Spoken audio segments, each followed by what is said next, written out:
私が集めてた本っていうか影響を受けた本っていうか、そういうのを紹介したいと思います。知ってる人もねいっぱいいると思うけど、そのイージーライダースマガジンとか、チョッパーマガジンっていうのが昔からあって、私これにすごい影響を受けてて、全部が全部、載ってるわけじゃないですけど、こういうイージーライダースマガジンで、こっちが、チョッパースマガジン。1970年代からね、出てる本なんですごいペラペラな昔ながらの、雑誌なんですけど、この2つはすごいやっぱ影響を受けたっていうか、立ちぐらいの時に何とか手に入れたいって思って、手に入れた雑誌で、わずか、何十冊ぐらいしかないですけど、あの当時食い入るように出てた雑誌なんですよね。でイージーライダースマガジンっていうのはどっちかというと、カスタムバイクと、バイカーっていうのにスポットを当てた雑誌で、チョッパーズマガジンっていうのはチョッパーのバイクメインで取り扱ってた本ですよね。このイージーライダースマガジンとかも、昔のプレイボーイの雑誌みたいな、表紙に女性を使って、こういうふうに作ってましたね。で中にこういうね、以前も喋った時あるんですけど、デイビッドマンの映画が連載されてて、これもすごいだから私からしたら参考になるっていうか、かっこいいな、こういうバイクもいいなと、彼が描く絵っていうのにもものすごい影響を受けたっていうのもあったし、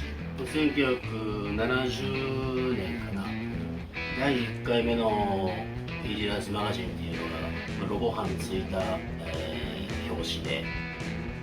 あれもすごい影響を受けたんだけど、どこ行ったかわかんないんですよね。でもこういうのもペラペラなんで、僕もこうクリアファイルに入れてずっと保管してるような状態なんですけど、でこういうイージーライダースマガジン、チョッパーズマガジンっていうのが、アメリカでこう発売されてて、それから、2000年になってかな、私もこの世界で働くっていう思いがあってこう動いてる中で、出たのが日本のイージーライダースマガジンで、これを、制作してたのが、有限会社カラーズっていう伊勢悟さんっていうカメラマンで、結構いろんな場所で見かける方いると思うんですけども、伊勢さんを筆頭にイージーライダースマガジンアメリカの方に、お願いして日本で創刊させてほしいっていうのが、2000年に出たんですよね。2000年に出て、このイージーライダースマガジン日本版が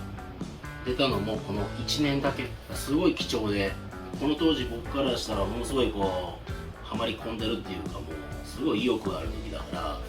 日本語でイージーライダースマガジンが出て、これを書店で見つけて買って、これはすごい見てたんですよね。でこれが第1冊目の日本版のイージーライダースマガジンで、ここに、取り上げてるのが70年代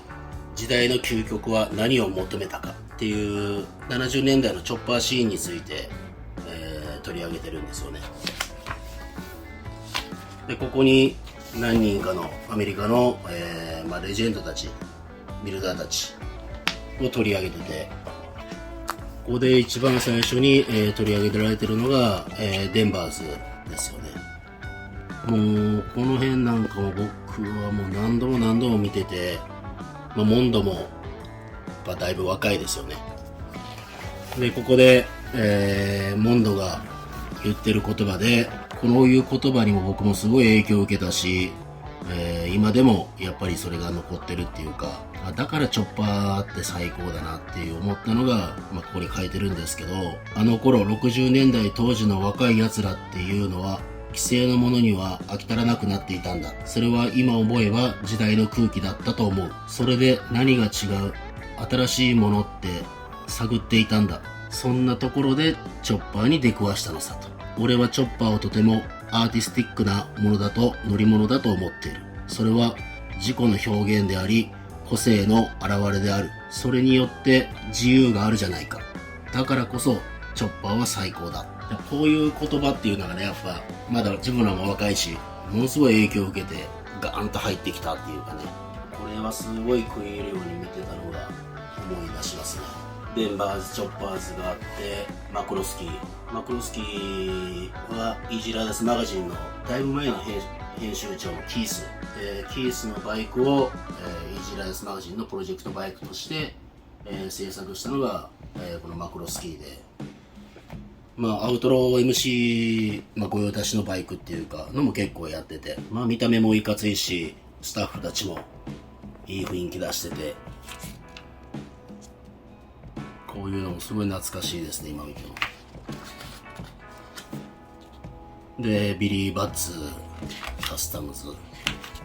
日本車を使ってよくチョッパーをしてましたね。ベイエリアカスタム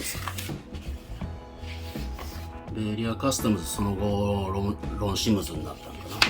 な。で、アレンです。やっぱこうやって見て2000年代の当初、こうやって70年代を生きてきたビルダーたちっていうこの特集を見れたっていうのも私もすごい嬉しかったですよね。デンバーズ・チョッパーズ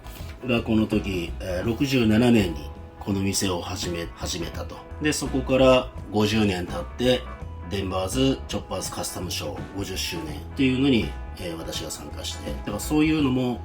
こういうのでものすごい影響を受けてると。雑誌を通して直接会うことはできなかったし、当然雑誌を通じて憧れて見てるビルダーで、その彼がカスタムショーをするっていうので2017年私も参加したと。だから今思ってもやっぱりこの当時からの思いがずっとあって、例えばこうやってデンバーズのことを食い入るように見てたと。で、そのデンバーズのカスタムショーをするってなったら迷うことなく参加する。で、そこで優勝ができたと。このイージーライダースマガジン日本版もそうだし、アメリカのイージーライダースマガジン、これにもやっぱりすごい影響を受けてきてたから、私が初めて、2017年に、開業して5年で海外のカスタムショーに参加するってなった時に決めてるのがイージーライダース、カスタムバイクショー。もうやっぱりそれではこういうので自分が思い憧れたとこに行きたいっていうのがあって、デンバーズもそう、イージーライダースショーもそう、全てこういうとこから影響を受けてて参加してたっていうのが、事実なんですよね。で、イージーライダースマガジンがあって、そのイージーライダースカスタムバイクショーで優勝しました。2017年、年間チャンピオンっていうのをもらって、それで、副賞としてこのイージーライダースマガジンの2017年版は1年間裏表紙で無料で掲載していただくとっていうのが副賞でついてて、これは全然私も知らなかった話だったんで、優勝してその副賞でこれがあるんだって言われた時はものすごい嬉しかったですよね。もうね、10代の頃からこの世界でやりたいってなって憧れてて、なんとか手に入れたイージーライダースマガジンで、それを読み漁ってた自分がイージーライダース賞で優勝して、その後1年間こうやって私の作ったバイクが掲載されると。これはすごい光栄なことで、本当にだから周りからしたら無謀な挑戦と思われたかもしれないけど、結果そこで優勝したことによってこういう副賞が得られて、挑戦してよかったな、憧れた場所に自分から飛び込むっていうのはやっぱそこで一つの区切りになるから、それを行動できてよかったなっていうのがありましたね。いろんなこう雑誌がある中でも、私からしたらこの特にチョッパーの雑誌、昔の雑誌っていうのはすごい影響を受けてて、でそこで、さっきも言ったようにモンドの言葉であったりとか、憧れたやっぱビルダーの言葉っていうのはでかいから、それがずっと頭にあって、自由を求めてとか、いろんなこの普通じゃ嫌なんだとかで、そういうのを理解して、だからお客さんたちがチョッパー乗りたいんだっていう時は根本にそれがあって、お客さんたちも何かを求めてるっていうのを理解して、作業するように、バイク作るようにしてますね。今日は、こういうふうに影響を受けた雑誌っていうか、知らなかった人たちもいる雑誌のエピソードとか、そういうのを話してみました。